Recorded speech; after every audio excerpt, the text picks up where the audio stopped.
یہ ہیں شام کے گورنر، ان کا نام ہے ابو عبیدہ رضی اللہ تعالی عنہ، اور ان کا کھانا ہے سوکھی روٹی جس پر نمک ڈال کر وہ امیر المومنین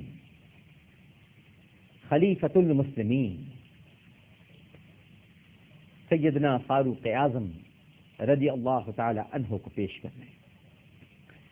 حضرت عمر رضی اللہ تعالی عنہ نے ناظرین کرام جب لقمہ اٹھایا تو بے اختیار ان کی آنکھوں میں آنسو آ گئے، فاروق اعظم رو پڑے،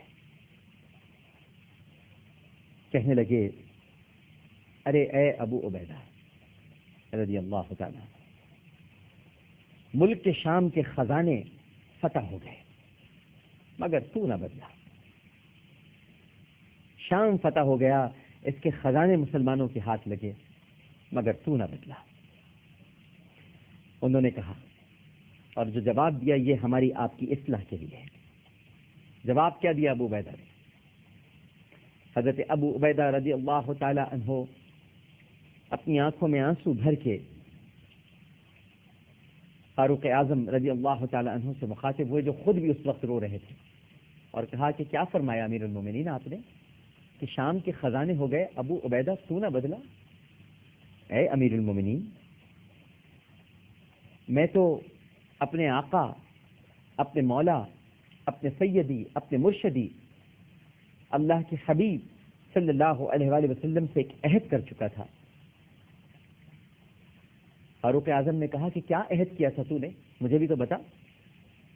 ارشاد فرمایا کہ اے امیر المومنین، میں نے اپنے سرکار صلی اللہ علیہ وآلہ وسلم سے عہد کیا تھا کہ آپ مجھے جس حال میں چھوڑ کر جا رہے ہیں نا، میں آپ سے اسی حال میں ملوں گا جیسے آپ نے ابو عبیدہ کو چھوڑا ہے، مجھ میں کوئی کمی نہیں پائیں گے آپ، میں ایسے ہی آپ سے ملوں گا۔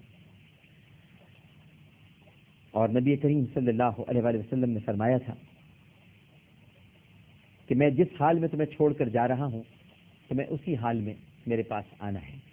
تو آپ بتائیے اے فاروق اعظم رضی اللہ تعالیٰ عنہ، کیا میں دنیا کے دھوکے میں آ جاؤں؟ کیا میں اس چند دنوں کی زندگی، یہ جو چند دنوں کی زندگی ہے، یہ زیادہ حیات نہیں ہے، کیا اس پر محبت رسول، حکم رسول، اطاعت رسول اور عشق رسول کو ترجیح دے دوں؟ چند دنوں کی زندگی تو ختم ہی ہونی ہے نا، چلے ہی جانا ہے نا ہم نے۔ اور پھر فاروق اعظم اتنا روئے ناظرین کرام، اتنا روئے کہ ابو عبیدہ کو گلے لگایا اور ہچکیاں بن گئی، اور کہا اے ابو عبیدہ، تو بڑا سچا عاشق ہے، بڑا سچا عاشق ہے، کیا دنیا سے تجھے بیزاری ہے؟ اللہ اکبر! اور کیا نبی کریم صلی اللہ علیہ وآلہ وسلم سے تیرا پیار ہے؟ اور یہی تو بات ہے ناظرین کرام، قبر میں ہوگا کیا؟ جب نکیرین آئیں گے تو نبی کریم صلی اللہ علیہ وآلہ وسلم ان تینوں سوالات کے درمیان جو تیسرا سوال ہے، ما کنت تقول فی ھذا الرجل، اس وقت وہ جب مدد کو تشریف لائیں گے تو کون سی ڈگری کام آئے گی؟ نہ تو ڈاکٹر کی ڈگری کام آئے گی، نہ انجینئر کی ڈگری کام آئے گی۔ بھائی کوئی ڈاکٹر بھی دفن ہوگا، کوئی انجینئر بھی دفن ہوگا، کوئی MBA بھی دفن ہوگا، یقیناً گورنر، وزیر اعظم، وزیر اعلیٰ، صدر پاکستان، صدر مملکت، ان سب کو قبر میں جانا ہے، سب دفن ہو جائیں گے۔ تاجر حضرات بھی دفن ہوں گے، یہ ذخیرہ اندوز بھی دفن ہوں گے۔ ہر طرح کے شخص کو بالآخر موت کا ذائقہ چکھنا ہے اور قبر میں جانا ہے۔ اس وقت کون سی ڈگری کام آئے گی؟ انجینئرنگ کی، ایٹمی سائنسدان ہونے کی، بہت اچھے ڈاکٹر ہونے کی؟ اس وقت تو صرف عشق کی ڈگری کام آئے گی، سرکار سے عشق کی ڈگری۔ اور سرکار سے عشق ہے قرآن کا پڑھنا، قرآن کا سننا، قرآن کا سنانا۔ جو قرآن سے غافل ہو گیا اور اس نے دنیا کی چاہے لاکھوں ڈگریاں حاصل کر لی ہوں، ہزاروں ڈگریاں حاصل کر لی ہوں، لیکن قرآن سے جو غافل رہا، جس نے قرآن فہمی اختیار نہیں کی، جس نے قرآن کو نہیں سمجھا، ناظرین کرام، قبر میں اس کی دنیا کی کوئی ڈگری کام نہیں ہے۔ دنیا کی ڈگریاں ضرور حاصل کی، لیکن ایک عشق کی ڈگری بھی حاصل کریں۔ اگر دور ہیں قرآن سے، قرآن پڑھنا سیکھیں، سمجھنا سیکھیں۔ یہ سرکار دو عالم صلی اللہ علیہ وآلہ وسلم کے قلب اطہر پر اترا ہوا خدا کا وہ کلام ہے